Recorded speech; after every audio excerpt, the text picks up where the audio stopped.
അടിപൊളി ഒരു തക്കാളി രസം ആയാലോ.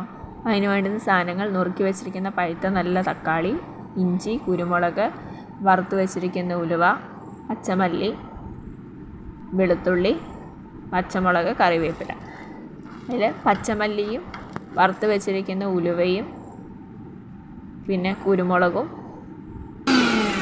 ഇഞ്ചിയും വെളുത്തുള്ളിയും കൂടെ ഒരു മിക്സിയിൽ ഒന്ന് ക്രഷ് ചെയ്ത് നല്ലപോലെ അരച്ചെടുക്കുക. ശേഷം പാൻ അടുപ്പത്ത് വെച്ച് കത്തിച്ചിട്ട് ലേശം വെളിച്ചെണ്ണ ഒഴിക്കുക.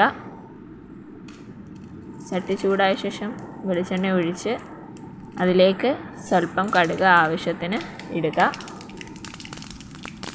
ഇട്ടതിന് ശേഷം നമുക്കത് താളിക്കാൻ വേണ്ടിയിട്ട് കുറച്ച് വറ്റൽമുളകും കറിവേപ്പിലയും അരിഞ്ഞു വെച്ചിരിക്കുന്ന പച്ചമുളകും കൂടെ ഇട്ട് ശേഷം നമ്മൾ അരച്ച് വെച്ചിരിക്കുന്ന പേസ്റ്റില്ലേ, വെളുത്തുള്ളി, ഇഞ്ചി, പച്ചമല്ലി, ഉലുവ, അതെല്ലാം കൂടി ഇട്ട് നല്ല രീതിയിൽ മിക്സ് ചെയ്ത് കൊടുക്കുക. അതിൻ്റെ പച്ചമണം മാറുന്നത് വരെ നല്ല രീതിയിൽ ഇളക്കിക്കൊണ്ടിരിക്കുക.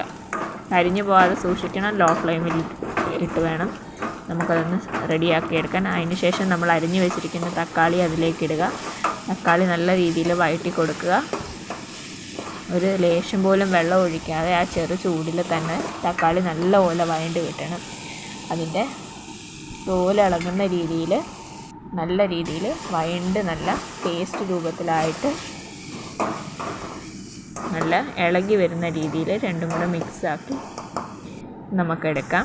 ശേഷം അതിലേക്ക് കാശ്മീരി മുളക് പൊടി നമുക്ക് ചേർക്കാം. എരിവിന് ആവശ്യത്തിന് വേണം. നമ്മൾ കുരുമുളക് ഇട്ടതാണ്, അപ്പം നമ്മുടെ ഓരോരുത്തരുടെ എരിവിനനുസരിച്ച് വേണം. അപ്പം മുളക് പൊടി ഇട്ടതിന് ശേഷം നല്ലപോലെ മൂപ്പിച്ചെടുക്കുക. മൂത്ത് വരുന്നതിന് ശേഷം നമ്മൾ നേരത്തെ പുളിവെള്ളം തയ്യാറാക്കി വെച്ചിട്ടുണ്ട്, അതിലേക്ക് ഒഴിക്കുക. ലേശം ഉപ്പും നമ്മൾ ചേർത്ത് കൊടുക്കുക ആവശ്യത്തിന്. പുളിവെള്ളം ഉപ്പും കൂടെ നല്ലപോലെ മിക്സാക്കിയ ശേഷം പിഴുപുളി നമ്മൾ നേരത്തെ കുതിർത്ത് വെച്ചിട്ടുണ്ട്. അതിന് ശേഷം നല്ലപോലെ തിളച്ച് നല്ല പാകമായിട്ടുണ്ട്. ഇനി വാങ്ങി വെക്കാം.